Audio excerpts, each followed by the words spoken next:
When I took over 20 days ago, I immediately implemented 4 initiatives. First one was that I was very concerned about. I'm a fiscal conservative. The sheriff's office budget is over $5 million in the red or in deficit. So immediately I froze the budget before I even came into work. I started at midnight the day of when I was appointed acting sheriff, if you will, by the statute when Sheriff Clark resigned. So I immediately froze the budget, anything except that was invoiced, if you will, and had to be paid.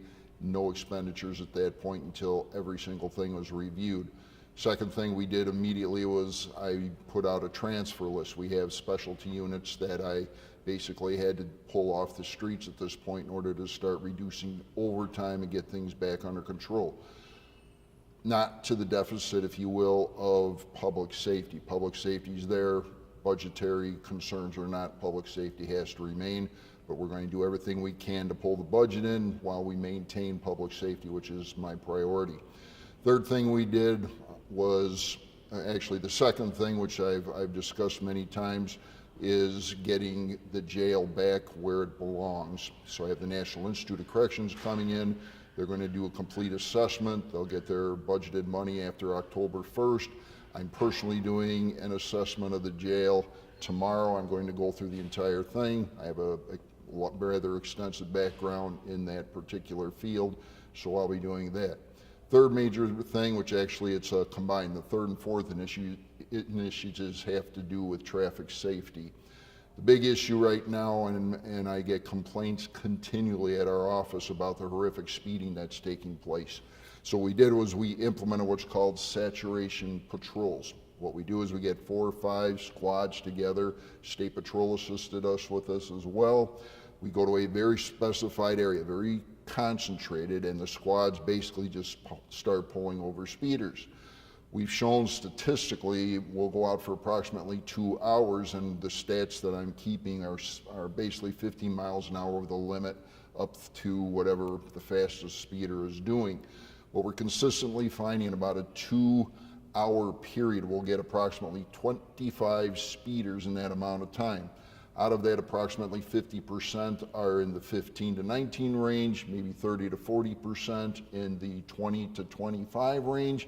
And as startling and as shocking as it is, we'll get multiple speeders, 2, 3, 4 speeders in that time, 30 miles an hour over the limit and more.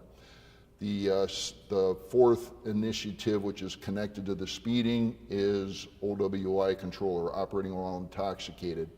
2 major prongs to that. And the one prong that I'm really centering on that we haven't done as much on in the past is picking out intoxicated drivers, but not from alcohol. There's a huge issue with opioid overdoses, drug overdoses that are going on, and there's different methodologies that our deputies can use to literally detect if someone is intoxicated because they've used some type of a drug. We're stepping up that enforcement. I'd like to announce that as of earlier this morning, I met with the Department of Transportation and their officials. We are putting together a task force basically with the State Patrol, with the Department of Transportation and other jurisdictions that will come on board, and we're going after intoxicated drivers, we're going after the speeding issues with the saturation controls and so forth. So we're very excited about that, and we'll keep you in touch as this progresses. I'm a doer, I'm an action guy, I'm not a bureaucrat. When I see an issue, when I see a problem, and I have the ability to fix it, I'm going after it. The tour tomorrow is my tour. I'm going to go through, I'm going to take my time, it'll take me multiple hours to get through everything. I want to know exactly what's going on. I want to know exactly if my policies and procedures are being followed.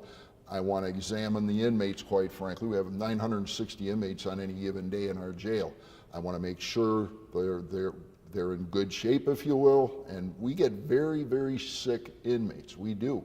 These are individuals, many that have come off the streets, alcohol and drug abuse, mental illness, and they require a great deal of care. So I'm personally going to do that. I'm going to look at it, and again, I'll make recommendations to the jail administrator, and quite frankly, that's a nice way of saying orders, and we'll get it done.